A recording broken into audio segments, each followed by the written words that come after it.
بعد پھر اللہ تبارک و تعالیٰ نے ایک تاریخ بیان فرمائی، کیونکہ قرآن مقدس میں تاریخی واقعات بھی موجود، اس پر صدیوں سے بحث ہوتی ہے کہ پہلے لوگ مشرک تھے یا پہلے لوگ مومن تھے۔ تو کچھ لوگوں نے تحقیق کر کے بتایا کہ پہلے ساری دنیا مشرک تھی، پھر دھیرے دھیرے ان کو خدا کا پتہ لگا اور پھر لوگ خدا کو پہچاننے لگے۔ اسلام کہتا ہے یہ صحیح نہیں ہے، اس لیے کہ جو پہلا انسان آیا وہ تو اللہ کا نبی آیا، تو پہلے مشرکین نہیں، یہ پہلے مومنین۔ دنیا میں پہلے آنے والا انسان ابو البشر مومن تھے، اللہ کے خلیفہ کی حیثیت سے دنیا میں تشریف لائے تھے۔ واقعہ گزر چکا، کل وقت نہیں تھا اس پر، اور وہ پہلے بیان بھی ہو چکا۔ جو بیان ہو چکا اس لیے میں چاہتا ہوں کہ اس کے علاوہ آگے بڑھیں تاکہ کچھ نیا مطالعہ قرآن کا آپ کے سامنے آ جائے۔ تو پہلے سب ایک دین پر تھے، دین اسلام پر تھے، مومنین تھے، ایمان والے تھے۔ پھر دھیرے دھیرے لوگ بگڑے اور بھٹکے۔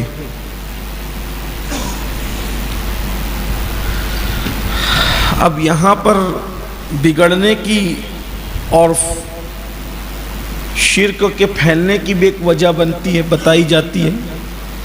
بزرگوں نے ایسا لکھا ہے اپنی کتابوں میں کہ شرک کیسے پھیلا، لوگ مشرک کیسے ہو۔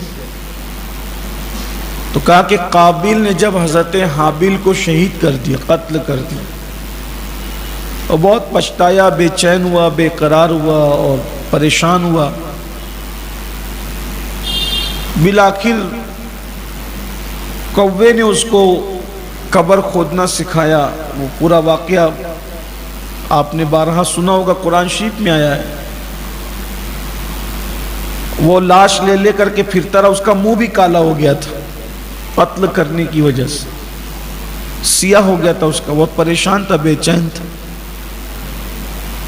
سوچتا تھا کہ اس کو اب میں کیا کروں، میں مار تو ڈالوں اس کو، لیکن کروں کیا؟ تو اللہ تعالیٰ نے دو کووں کو بھیجا، انہوں نے آپس میں جھگڑا کیا اور پھر ایک کوے نے دوسرے کوے کو مار ڈالا۔ تو کوے نے قبر کھود کر چونچ سے اس کے اندر دفن کیا اس کو۔ تو تب قابیل کو پتہ چلا کہ اس طرح کیا جا سکتا ہے، پھر اس نے بھی قبر کھود کے اپنے بھائی کو دفن کیا۔ اس کا مطلب یہ ہے کہ انسان اپنے آپ کو بڑا ہوشیار سمجھتا ہے، لیکن اللہ تعالیٰ اگر سکھانا چاہے تو پھر کووں کے ذریعے سے بھی ایسی باتیں سکھائی جائیں۔ دیکھ رہے ہیں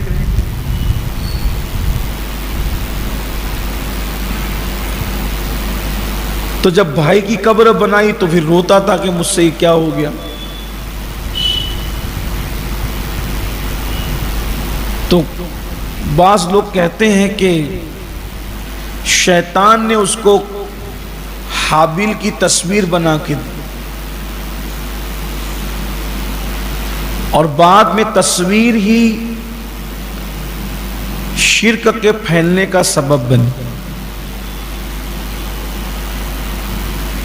اس لیے اسلام میں جو ہے تصویر کے لیے سخت ممانعت کا حکم ہے۔